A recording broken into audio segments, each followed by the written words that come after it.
It was September 12, 1988 when Hurricane Gilbert moved from east to west across the entire length of the island. With the eye measuring 15 miles wide and wind speeds of 127 miles per hour, the Category 3 hurricane left a trail of destruction in its path. 45 deaths and an estimated 40 billion Jamaican dollars in damage. That was a true test of our resilience as a country. And since then, we have been able to mitigate and lessen the damage from other hurricanes that came after. Let us, as individuals, take measures in our immediate surroundings to safeguard ourselves during this season. Hello, I'm Sandra Clark. Welcome to Jamaica Magazine.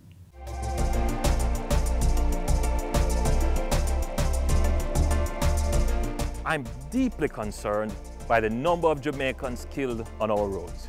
Safety on our roads is our responsibility. Jamaicans, drivers, passengers, motorcyclists, and pedestrians, slow down. Observe the rules of the road. Be courteous. Drive defensively. Be considerate. Buckle up. Wear a helmet. The careless overtaker is only rushing to the undertaker. Not observing the rules of the road could cost you your life and that of your loved ones. I encourage all road users to take special care as we use public thoroughfares. The life you save may be your own. Remember, your family wants you to arrive alive.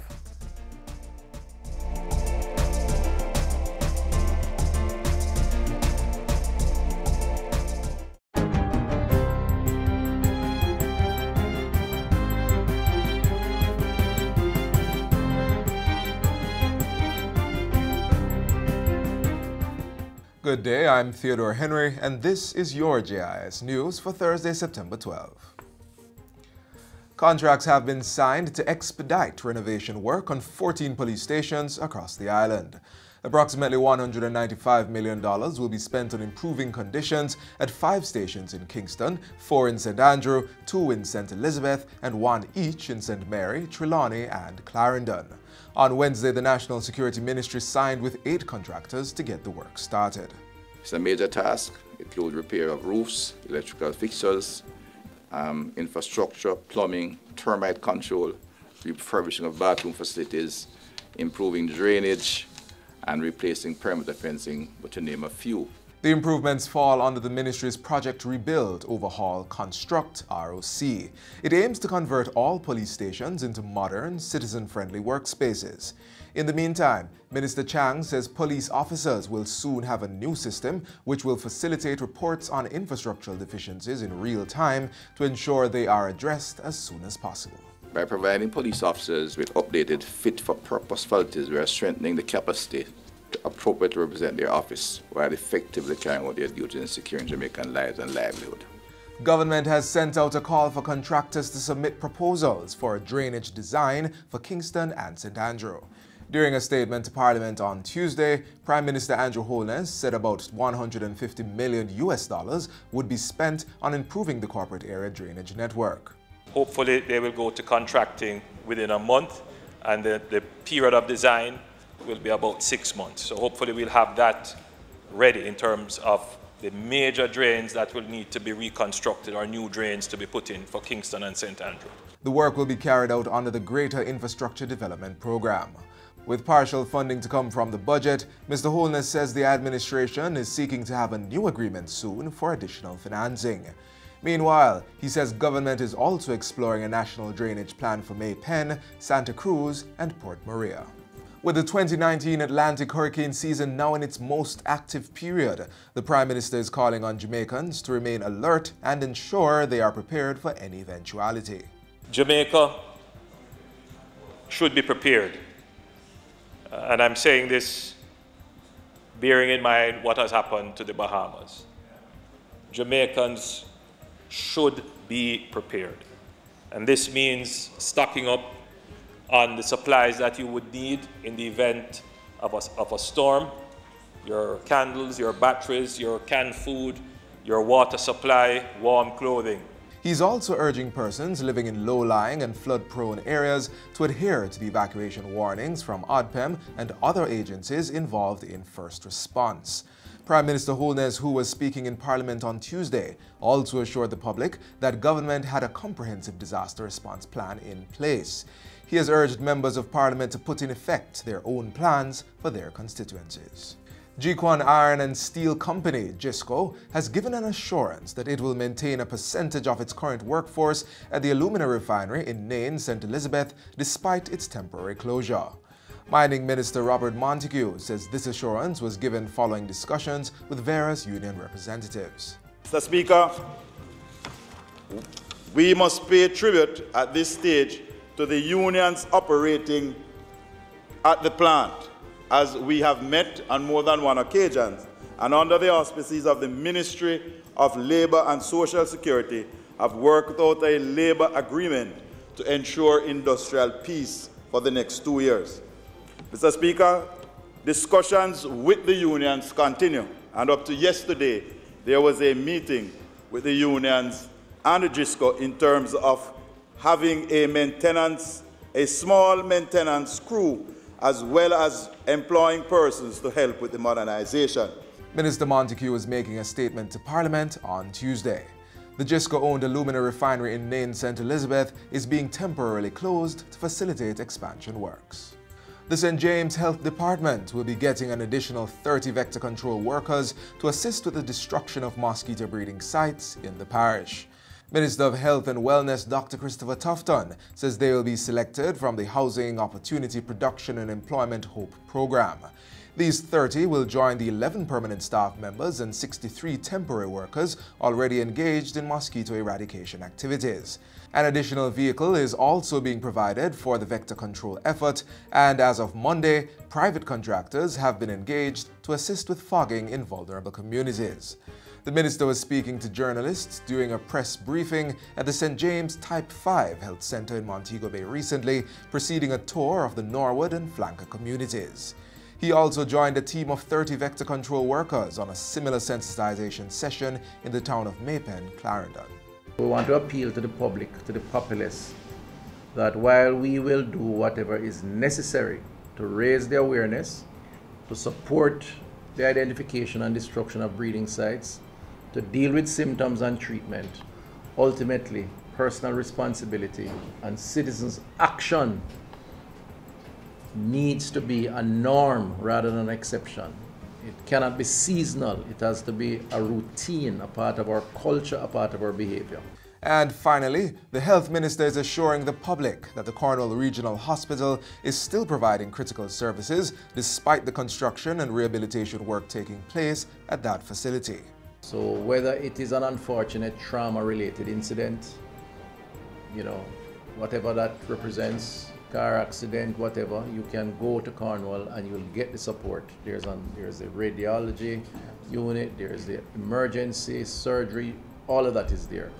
If it is an NCD, cancer or cardiovascular related ailment, all of that is there.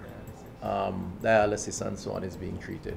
And of course, we have the inpatient care. Dr. Tufton says while there may be a few shortcomings, the system continues to work well. I think the staff has gone beyond the normal requirements to ensure that the work takes place and that lives are saved. The minister gave the update as he toured the Norwood and flanker communities recently as part of his ministry's enhanced vector control program. And that's it for JIS News Today. I'm Theodore Henry. Thanks for watching.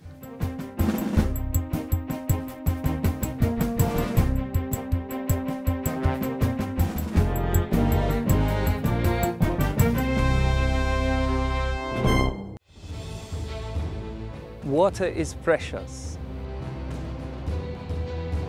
So we encourage everyone to practice the 4 R's of water conservation. Always remember to reduce your use of water wherever possible. Replace water wasting devices with water savings devices. Reuse water wherever possible. And wherever leaks are found, please repair them and repair them quickly. Don't delay. Practice the 4 R's of water conservation today. 31 years ago at this time, Jamaica was being pelted with heavy rains from Hurricane Gilbert. Many parts of the island felt the impact. It certainly is a September to remember as we look back.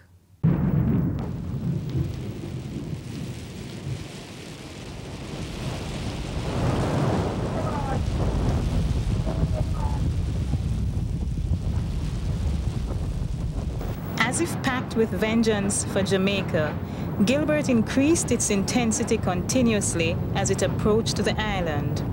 It first struck Morant Point at 11 a.m. with maximum winds of 115 miles per hour.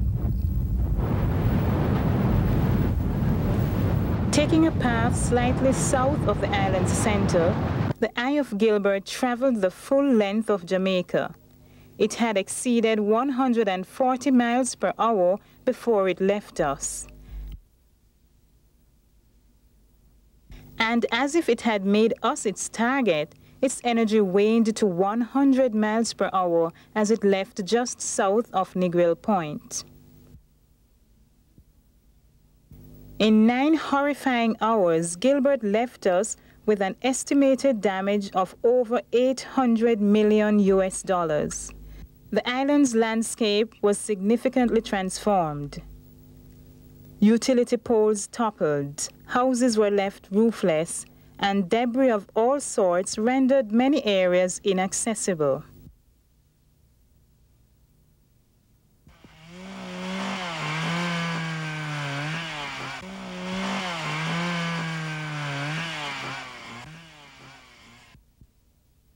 There were 45 deaths. 400,000 persons had to be evacuated from their homes. Hospitals and medical facilities in all parishes were extensively damaged, and there was a massive destruction of both domestic and export agriculture. For the average Jamaican, Gilbert's frightening attack was first-hand experience on the possible effects of hurricanes. Gilbert was a more powerful hurricane, and it affected Jamaica at a time when the population was at least 2.5 times larger than the population of Jamaica during 1951 when Charlie affected us. So the fact that we have a much lower loss of life in spite of a larger amount of physical damage suggests that there have been some improvements in the way we understand hurricanes, the way we warn people about them. There's however a very important factor, which is that Charlie occurred in the night and Gilbert occurred during the day. So there are still some unknowns about whether if Gilbert had struck us at night, we'd have had similar, larger numbers of deaths. And these are some of the things we still need to work on, whether we are ready to cope with a nighttime hurricane, whether people are really willing to follow advice and instructions during an event like that. The cooperative efforts at rebuilding overshadowed some of the negative elements that surfaced during and after Gilbert. And the satirical commentaries and personification were certainly an outward expression of the nation's coping mechanism. No, we can chat behind your back. While Gilbert want to come in my room, we sweep out some with me broom. The liquor dog laugh to see such fun, and the bitch you run away with. Come now, who no see me dish?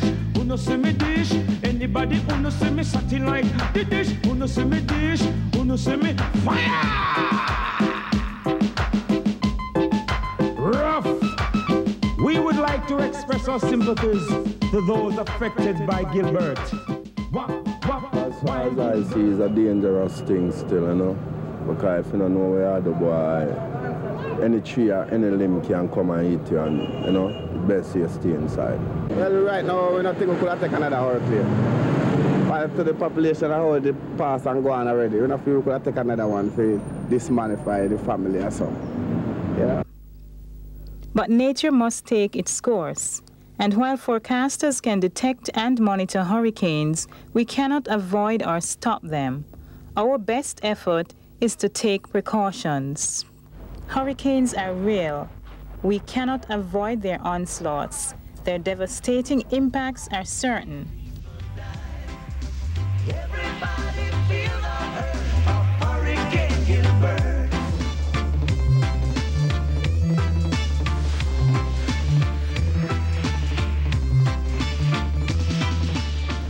are now in the hurricane season. Have you taken the necessary precautions and worked out a basic plan of action? Are you prepared should a hurricane strike now? Hurricanes can strike at any time. In the event of one, be prepared to act quickly.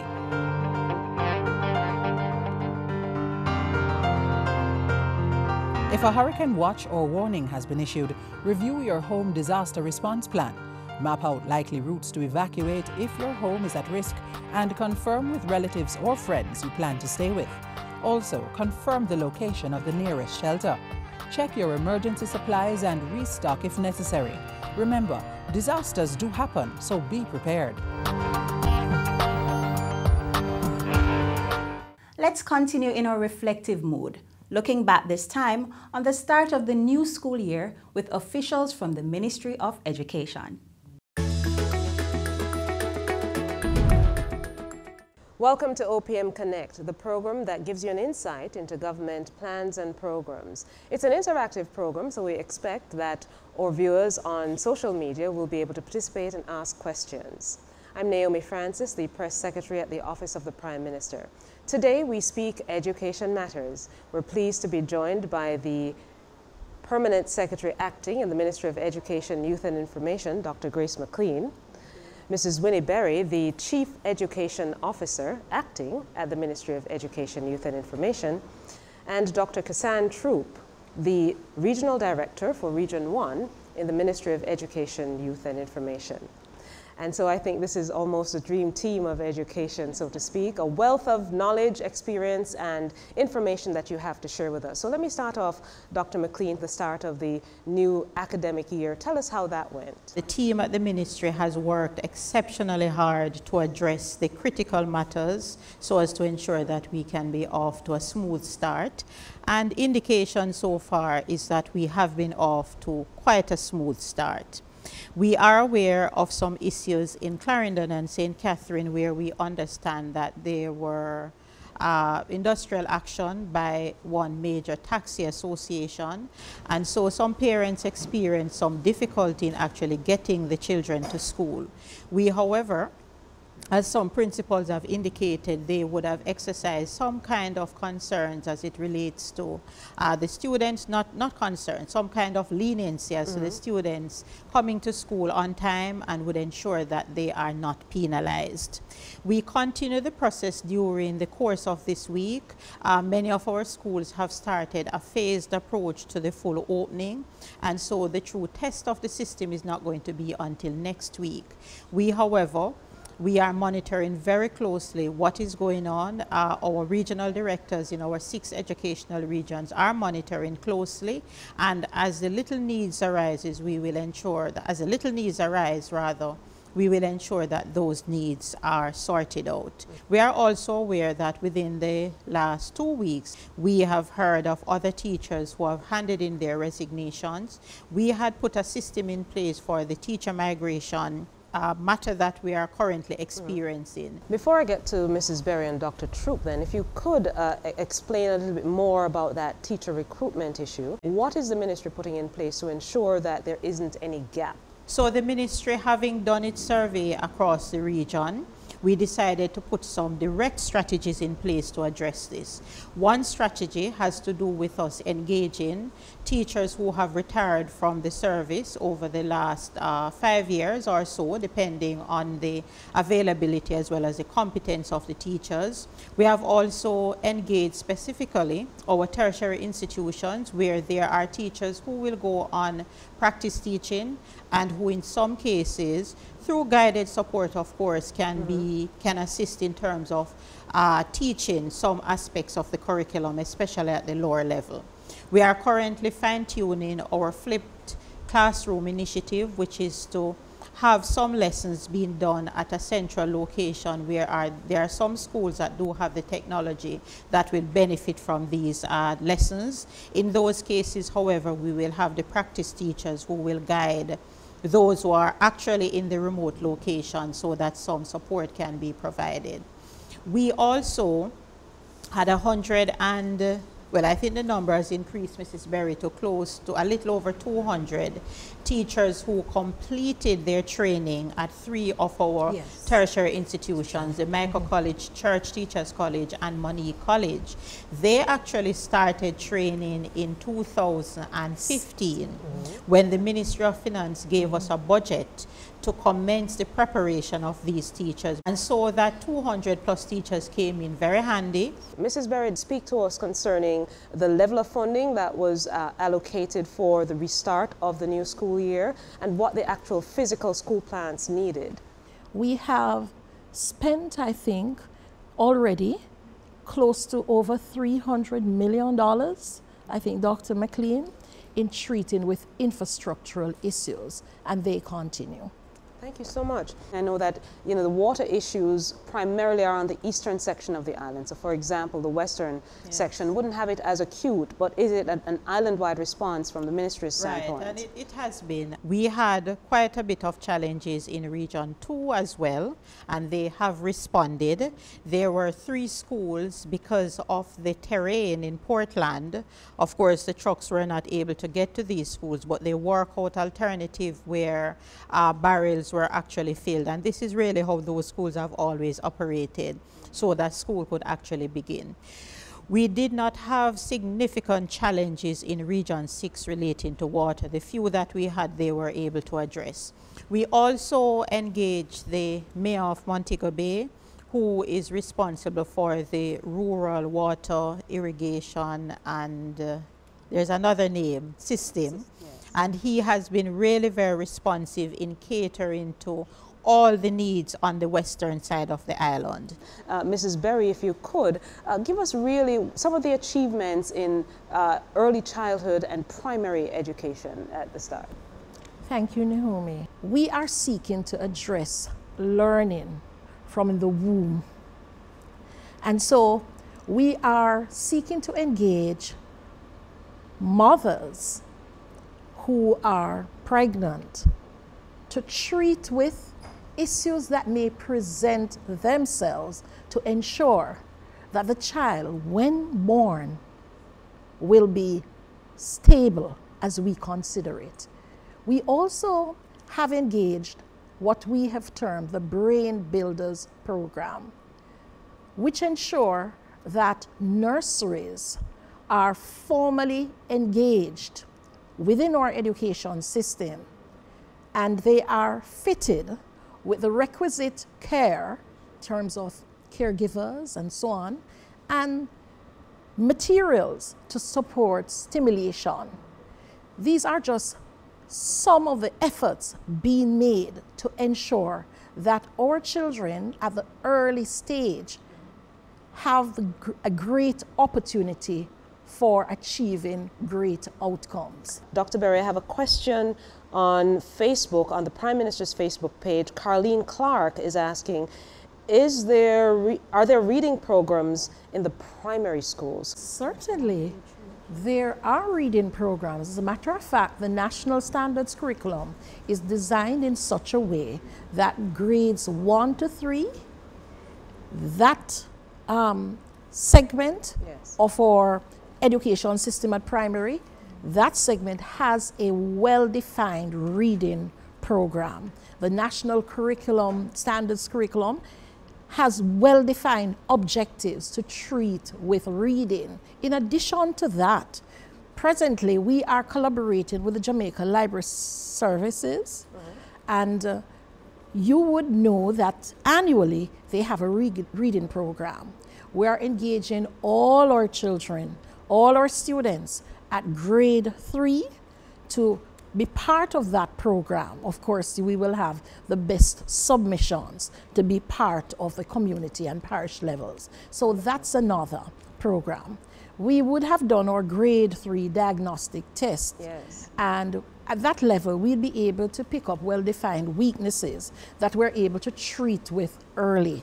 Literacy being among the common complaints. And so interventions have been designed to treat with these reading needs. I wanted to get a better understanding of the concept of twinning schools. And Dr. Troop, I know that you are front and center of that project. The Ministry of Education is extremely proud as it relates to cutting-edge innovations to ensure that we have model schools and we tap in the excellence of our children.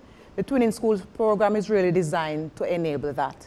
It's really pulling on the agency of our leaders, our teachers, our parents, our past students, our students, because we recognize, Naomi, that the skill set and the passion, the collective will to transform this country resonate with all of us. Practically, we have 35 traditional high schools in Jamaica, an additional about 5 or so schools of excellence that we're going to be pulling on in the other phase of the program. We are going to pull these traditional high schools and pair them with upgraded high schools that are somewhat struggling in terms of performance. We are concerned about the performance of our children, and as a ministry, we have the responsibility to respond to that underperformance. Wow, thank you so much, Dr. McLean, Mrs. Berry, Dr. Troop. You're doing a fantastic job, and we thank you so much for your service to our children and to Jamaica at large. Thank you so much, and that's it for OPM Connect today. We'll be back next week with another program. I'm Naomi Francis.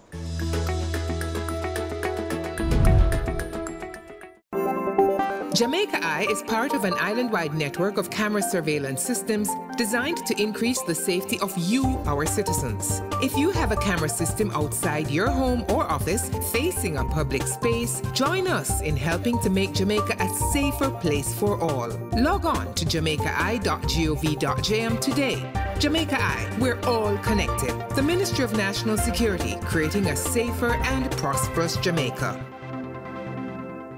Keep we island clean, so clean. From the peaks to the beach, so clean. No dirty up Jamaica, please don't do it. Keep we island clean, so clean. From the peaks to the beach, so clean. No dirty up Jamaica, please don't do it. No dash, no paper, no dash, no plastic. Dispose your garbage responsibly. No know how to recycle, learn it quick. And if you drop it, better pick up every piece of it. Plastics last forever, don't forget the bits. Cause when them touch the street, them end up in the sea. Collect pan the reef where they fish them feed. And when you want seafood, I eat your eat. Keep we island clean, so clean. From the peaks to the beach, so clean. No dirty up Jamaica, please don't do it. No dirty up Jamaica, no dirty up Jamaica, no dirty up Jamaica, no dirty up Jamaica.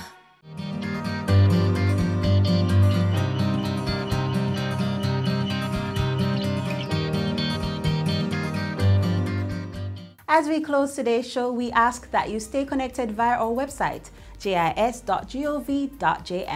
And while you're online, send your feedback to Jamaica Magazine at jis.gov.jm or via tweet at JIS News. On behalf of the entire production crew, I'm Sandra Clark. Take care.